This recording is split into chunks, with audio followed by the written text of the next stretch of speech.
প্ৰথমবাৰৰ বাবে অসমৰ চাহ বাগিচাত বা আদিবাসী সমাজৰ বাবে আমি 3% চাকৰি পোনপটীয়াভাৱে ৰিজাৰ্ভেশ্যন কৰিছোঁ।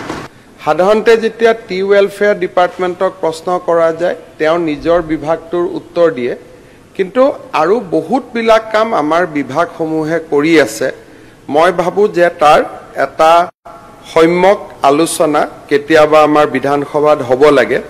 মই দুটা কথা উল্লেখ কৰিছোঁ যে এই বছৰ যি ৰিক্ৰুটমেণ্ট হৈ আছে, অৰ্থাৎ 10 মে তাৰিখে যি শিক্ষকৰ নিযুক্তি হ'ব, 10 মে তাৰিখে যি হেল্থ ডিপাৰ্টমেণ্টৰ নিযুক্তি হ'ব, 10 মে তাৰিখে যি পুলিচৰ নিযুক্তি হ'ব, 10 মে তাৰিখে যি 3rd গ্ৰেড আৰু 4th গ্ৰেডৰ নিযুক্তি হ'ব, প্ৰথমবাৰৰ বাবে অসমৰ চাহ বাগিচাত বা আদিবাসী সমাজৰ বাবে আমি 3% চাকৰি পোনপটীয়াভাৱে ৰিজাৰ্ভেশ্যন কৰিছোঁ, যিটো এটা ঐতিহাসিক কথা।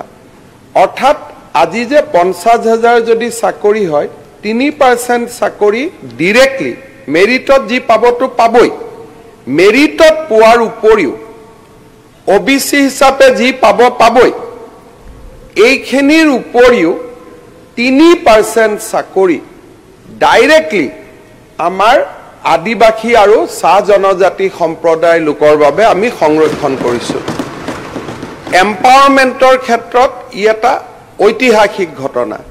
এক দুৰ্গম যাত্ৰা, সূৰ্যত উত্তাপ বিচাৰি আমাৰ যাত্ৰা, চন্দ্ৰৰ পোহৰৰ দৰে আমি দিম স্বচ্ছ বাৰ্তা।